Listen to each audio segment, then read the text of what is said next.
Kazwai mhuri yeZimbabwe, kusangana kwatiri kuita nhasi rimwe zuva. Tiri munzvimbo ino yeRutenga.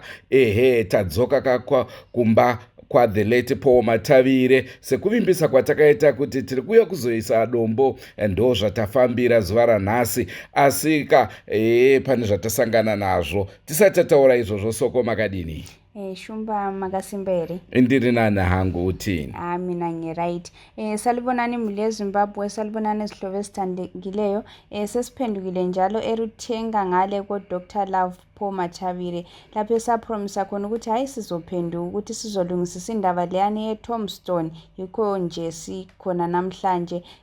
Kodwa phela singakaqhubekeli phambili ngomsebenzi esiwulandileyo, kule singani sihlangane lakho okuzenza ukuthi sike sime kancane ukuqalisa umsebenzi. Tichingosvika chete tabva tatambirwa isusu nagogo. Sezvamuri kuona vari kutiratidza imba itairatidzwa ndizoti kaake chingani. Havasi kufara gogo, hanzi vanhu munongondivimbisa chete kuti muchandivakira dzimba, vamwe wakati tichaisa mabhoro, vamwe wakati tumira nemapurani, but chaitwa chacho hapana. Saka gogo havasi kufara.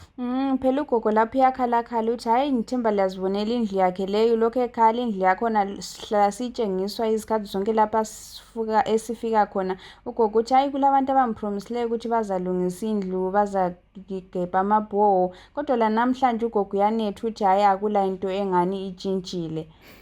Naizvozvoka tabva taudzwa zvakare nagogo kuti sekuru baba Paul Matavire havachaoni zvakare.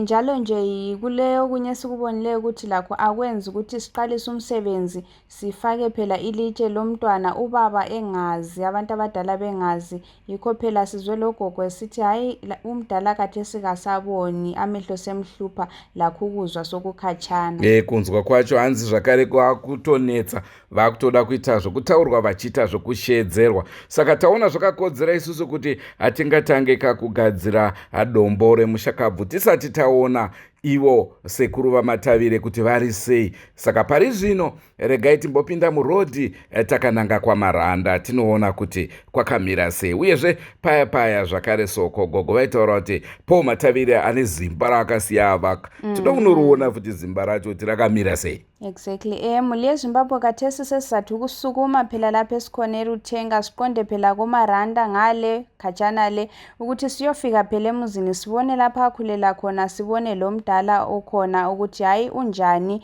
kasaboni senjani. Plus ugogo kulenye indaba asitshela yona ukuthi hayi uPaul Matavire kayisondlu yakhe yakuqala leyi, ube le ndlu yakhe khonale komaranda ubeyakhile sibili umuzi omuhle omukhulu. Yikho sithe phela siyogcwalisisa sizibonele.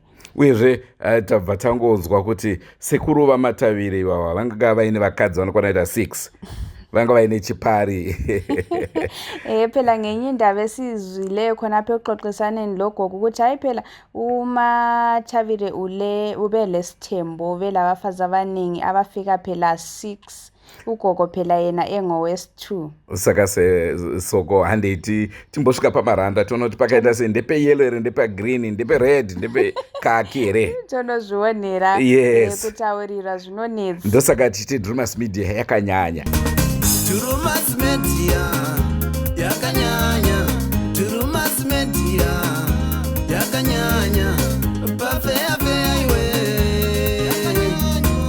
Bafea iwe.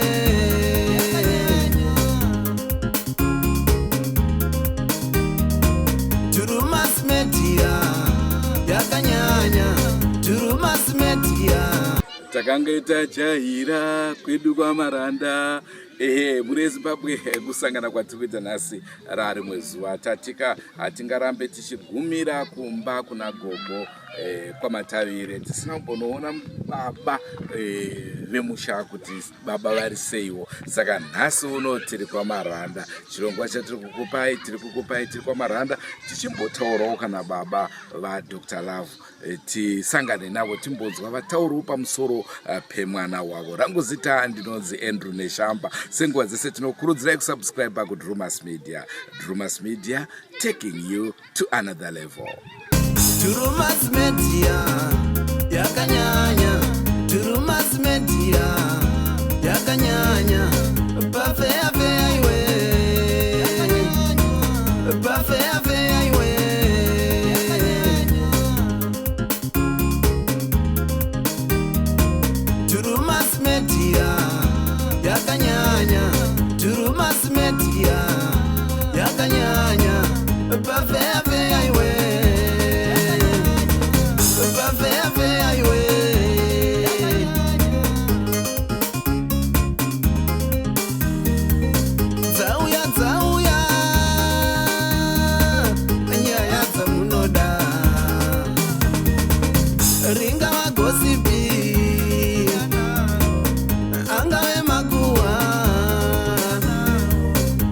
ipapo zvakavanda.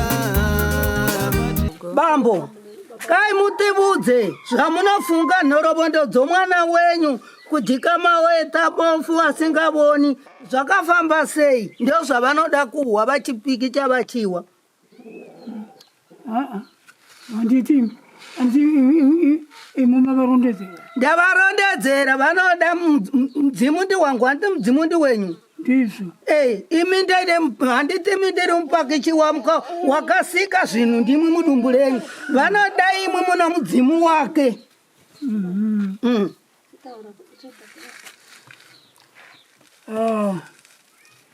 Mwana uyu wakazvagwa akanaka asina kufa maziso akadaita shomunhu kudai akangozogwara nechifo chinonzi ichi tinonzi chibhokisi. Chiripo chifo chinokwa chibhokisi chinoita maronda achingoita wani mumbiri wose. Saka pakakanganisika pacho pandinoona patikazowa navamwe nevakata vakuru kwatiri. Kai achigwara chigwere ichocho hafaniri kuvata akadai. Saka chikazobuda nomumaziso maronda waya meso nokufa.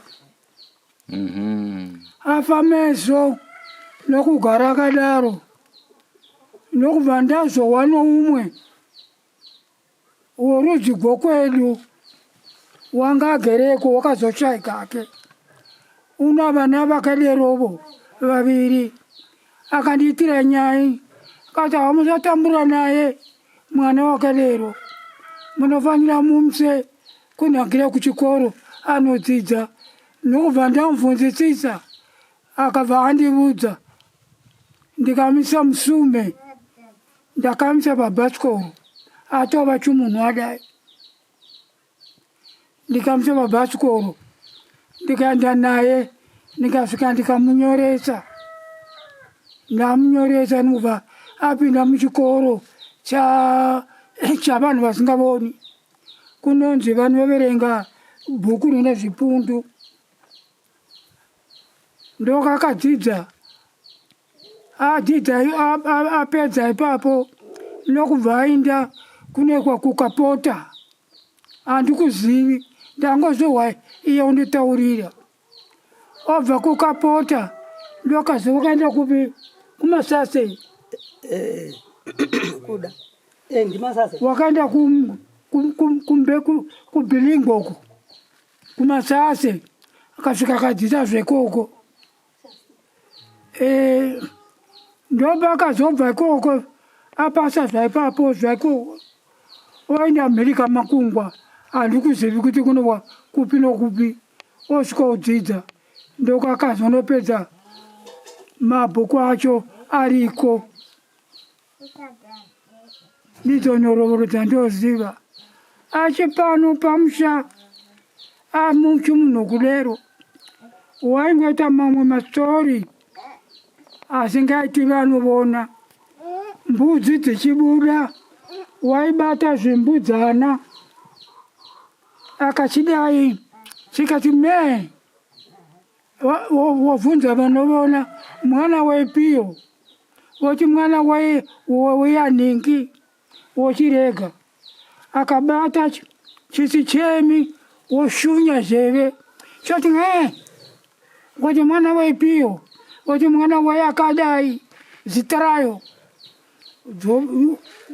dzanga ndiembuti dzakawanda dzoinda mangwana dzobuda akagara pamukova akabata ikangochema mwana wanenge iya vakataura iya oreva iyo.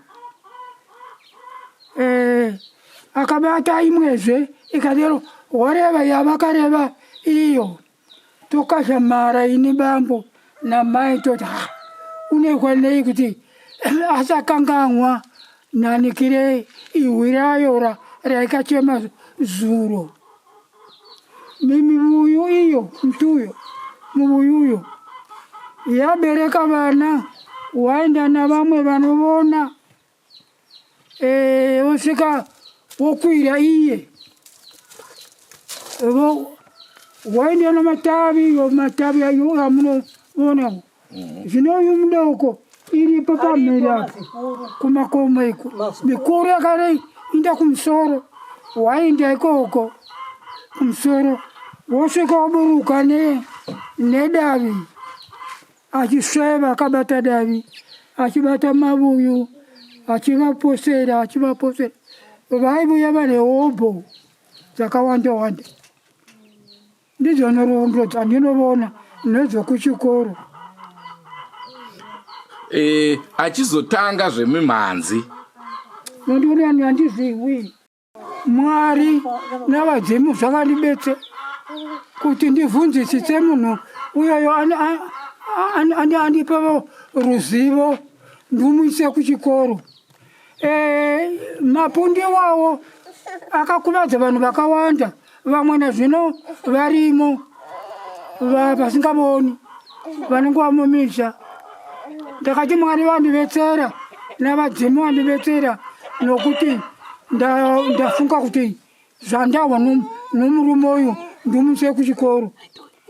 Wakatobva kuchikoro ikoko otangisa zvebasa, ndakawa kusununguka nokutenda Mwari kuti Mwari wakandipa ruzivo navadzimu wakandipa ruzivo kuti ndiise mwana wangu kuchikoro. Wakaita zvinhu vanovona hapana kwambozviita. Kana chinhambo chiripo imba yakasiya iri papapo munyika imomo hamukuna kuona. Ini vambo vacho ndakamboenda Joni handina kunovona imba yakaita chimiro chayo sengumba iyoyo. Ndakwava kufara chikuru. Kuchikoro ndivona kuti wanga asingakone uno kuti waiti padzidza wodarisiwa, woenda pamwe wodarisiwa.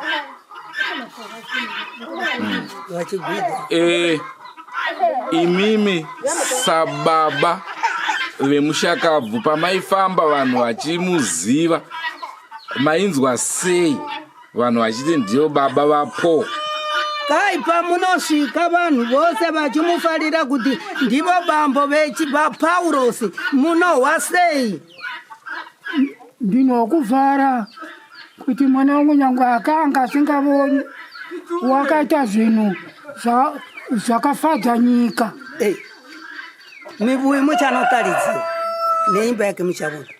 Gogo musaende, tinounzwa kuti panziyo dzake dzise dzaakaimba ndekapi kambo kavaiti aka ndo kanovafadza kavaifarira. Uyezve ndoda kuti vabva vakaimba kaimbo dzake dzaaimba muchifara mubambo vakachimumbira ndidzipi mudondimbiravo kuti ndiwe mbodzaimbwa nomwana wenyu wangasingavoni achimbambedzo akabuda munyika mose akaenda akanokunda nyika futi. Ndingangokona wangu somunhu wakura ndanga ndichidziziva dzaifadza zvikuru dzimwe. Saka hamuna kana hwani kamuchiri kutondera? Kwai hamuna imwe yamungaziva kuti yakati yande yaitibaya pamwoyo?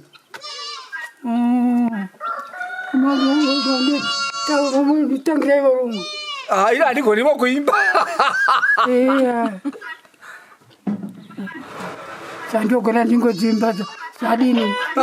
Zadini imbani mudzimu ngausunungureva zvakuti mwana mumbire mwana zvamunogara muchingomba. Jerewe jere iri mujere gomshaba ngiyapika mina ngiyapika nkoki zame jerewe jerewe.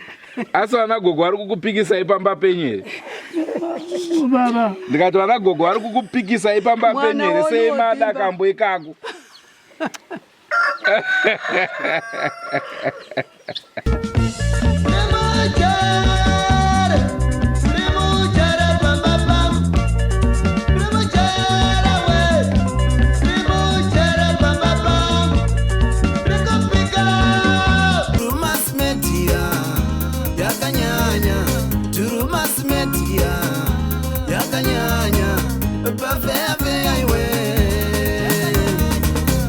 feya feya iwe ona yakandidzidzisa zvemalevo gare gare taking you to another level gare gare taking you to another level zvandisingadzoingiri chapfeka rivo panguva dzetina ndichatodya kuvhu haimborwadza subscribe bvunza yedu kana tandonaopa vanongoti ahombo muri yezimbabwe ndofunga maona imba iyi ndoyenge iri imba yemushakabvu. Inini ndiri muzukuru wepano izvi zvikaizvi ndichauya hangu ndongoti ndakuda kugara mumba imomo ndoirinovheta ndoisa mahwindo ndogona anonditaudza because vakasirwa vachoratidza kuti havana basa nayo. Asi semaonero amaita mushakabvu anga akarova basa rinodadisa. Uswa mukati umu mbudzi dzakutorara muchisina munhu ari kugara, zvinorwadza zvikuru. Asi sezvinei mushakabvu angavaka zvakare uko imba iya yatiri kutaura kuti wakabatsirai ikwanise kunge ichipera. Ruzhinji rungati ko iye sei asina kusiya apedza kuvaka mazvionaka akanga avaka kunoko, asi nechidokwa chekuti anga achigarawo kuminda mirefu ndo zvakazoita kuti apedzesere aenda uko. Uyezve iye ndiye akasiya apa instruction kuna mama kuti kana nyangwe ndikafa asi musabve pano pamba. Ndosaka vataura gogo kuti inini ndo zvandakaziya ndaudzwa nemushakabvu, panapa handibve. Chandiri kuda chete ndechekuti mundibatsire imba iyi inake. Icho chisveru kwamuri muri yeZimbabwe. Vanoda kubatsirwa gogo vakwanise kugara pakanaka. Ndafara zvikuru kunge ndichisvika ndichiona paitandarira mushakabvu. Ndofunga ndakambozvitaura rimwe remakore ndichishanda kuZBC. Matavire akasvika kuri kuseni ndikamuudza kuti mukuru ndoda kuzoita interview nemi. Nguva iyoyo ndairipota maarts. Zvikanzi nhasi schedule yangu iri tight, asi kumasikati ikoko tinogona kuti tizotaura. Ndakazoonana naye ndofunga it was around kuma2. Ndikati maswera sei? Zvikanzi vane shamba apa. Akanga aziva ndini neshamba pekutanga, ende vanoziva pockets ine vashandi vanosvika kuma 900 1000 ikoko, asi akakwanisa kunge achiyeuka. Naizvozvo zvinoratidza kuti munhu anga aine chipo chakasimba. Rangu zita ndinonzi Andrew Neshamba. Musakanganwe muri yeZimbabwe kusubscribe kuDrewmas Media. Drewmas Media taking you to another level. Pane zvino ndakuda kuti ndimbosiya ndaudza vanhu vateme miti ikandiunze masofa angu mbudzi dzibude imomo, ini mutanga angu kugara imomo. Ini ndini manini vake kadzabambo vake Ani. Imi ndimi vamadhovu naisunungurai. Mwana uyu nhoroondo yake ndakawanikwa pano avabofu, asi zvaitiitira zvaikahlamadzwa. Wanga asina muketo wekuti iva ndimai nini, ava ndimai guru, ava ndimai vangu. Waitibata samai vake. Ndofunga wakati ndatagara ari ikoko akavuya akati bambo ndinovona mumba mamai nini semakafa, zvikinani nditore mwana wavo umwe ndiinde naye musikana wangu wedangwe waiva mudoko. Akaenda nomwana uwoyo kubhurowayo achikoresa mwana uyu nevhiki kuzva kuti wakasumudzika. Ndakusumudzika kumba mai nini vangu zvokwadi. Mwana uyu wanga ari murungu pache zvake, wanga ari mwari, waitichengeta zvimwe zvinhu zvaigwadza. Anga asingateveri zvichere cheko takatukana mamai kuti vanhu mukasatogodorana pamurume chitungana, asi anga asingazvipindi. Charakanika tatukana nhasi akasvika nhasi anga asingapindi nyaya iyoyo. Akachengeta vana vangu kusvika mumwe wavo yafuti atora mumwe wepiri, asvika uyo abakwa munhurume mumba uwe mukuru. Vakamuwanisa kusvika mwana wayo havana kuti yaite zvakaipa, kusvika vanhu vaya vavuya kumhosva chakatongwa. Takarovoregwa zvinofadza nanhasi tinongo atigere. Kata ndomutenda nezvamamutirazve ndinomutenda kuti demaudzigwa mamakore kurarama nokuti zvamaita mwana uyu mwana waigwadzisa. Mwana anga asina zvakaipa kumwe munhu, asi makauchi wakanaka hararami. Wakati patakaona kuti mwana uyu waenda takaona kuti tapuchikigwa nemhuri yekwaMatavire yafai, hakuchina chakanaka. waimba mwana uyu zvaibhadza. Waiti cheka wakabuya achimba dzemidzimu yekwavo chaiyo wanga achiti unovona. Nesu tawamanyawi wamanyukunyuka chingasvika zvokuti azva kuti unondibata somwana. Vana vanga vasina magode baba zvokuti vaitibata zvakanaka. Waingoti mhai ana musingazimi angoti handiwo mai vake kasini ndisi mai vake. Anga asingatevere mazvichereko zvokuti mai vangu vakatukwa mai vangu vanogara bambo. Iwe waingotida shuwa wakandifumisa shuwa ndotenda kuti zvamamutira demwari akudziwe shuwa neiye vatende ndigogo dambudziko robusavi aiwa toda rumwe zvine mari ndotandenge ndoimba dzekwake chaiko ndodzandinoziva hazvina basa. waiti ana achinge abuya zviya toti nhamo dzinopa burombo oe ayeere nhase zvondepa burombo oe ndofa burombo ayerewe veduwe ndova burombo vasikewe ayeyere uwe ndofa burombo gandikake chiroha. Ana achinge asvika neminda ikona kumira totanga nyaya toziva kuti mangwana zvishuga nemafulawa hazobuya zvowamutititi. Waibaya ng'ombe mukomana abuya waivona ng'ombe chibayiwa nguruve iyi vasikana tisakapeka chinoshura. Munhu unodoona vanhu ndiwo unotobva naMwari ndotenda murume wanga achiita manenzi nezviratidzo. Saka toti munhu aida chivanhu. Chivanhu papa kaipa ramunoti gandira ichi riripo Riripo zingoma zino.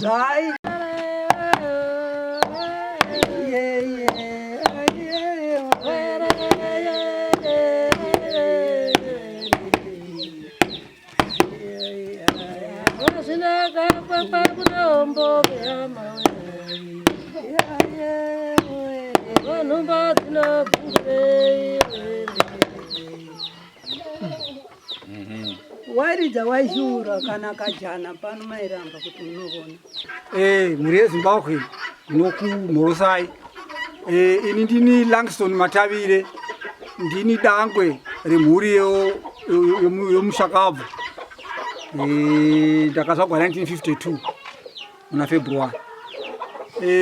Ndiri kurangarira munun'una wangu mushakabvu Paul Matavire nezvi zvakanaka zvaanga achiita.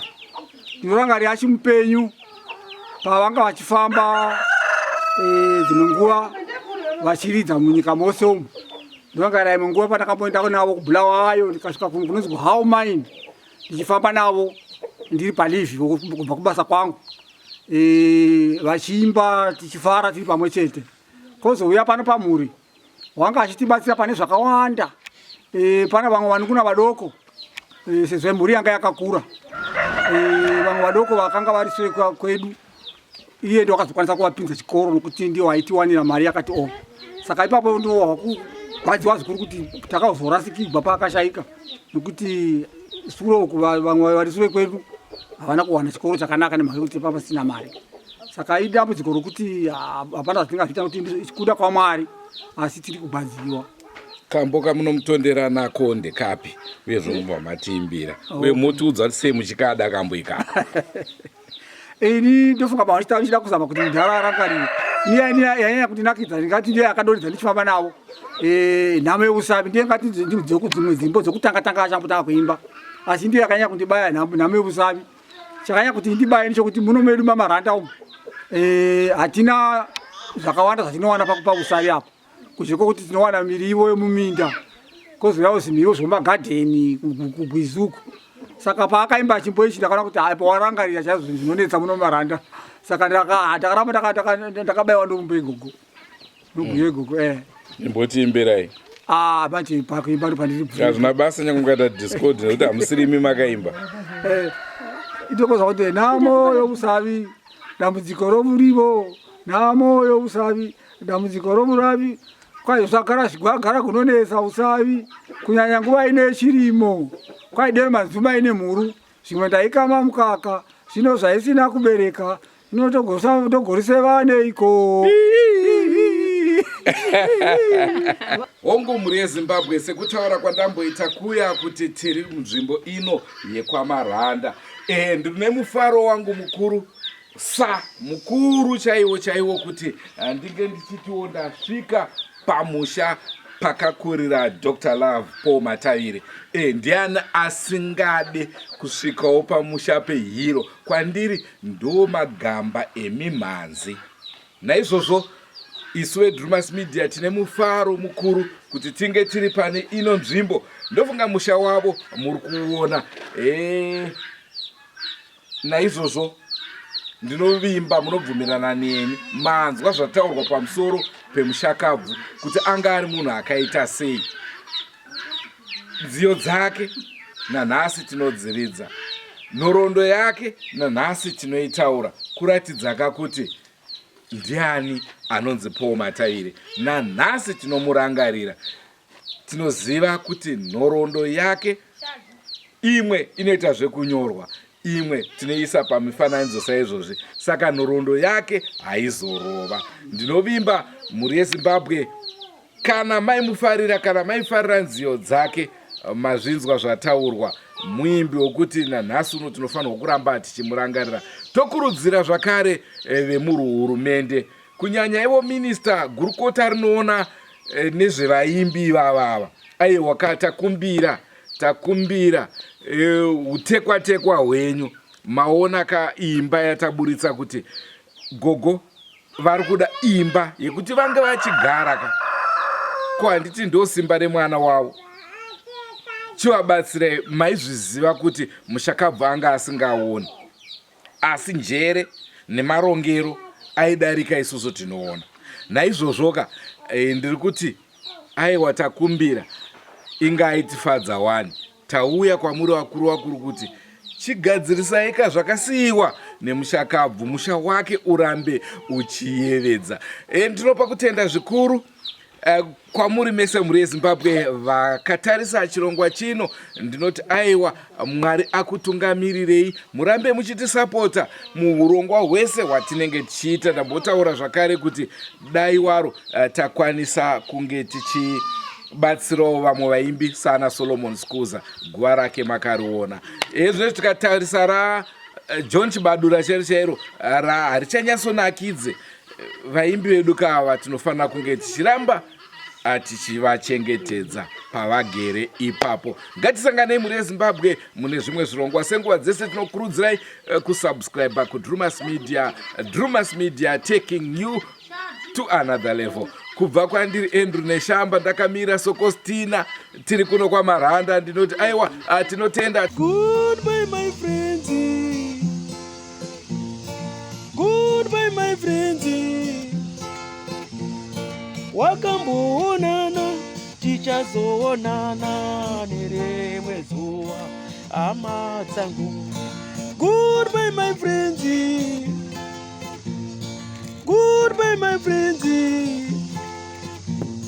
wakamboonana tichazoonana nerimwe zuva, hama dzangu. Ini ndokwenda kubasa kwangu, iwe makiwe mkaranga,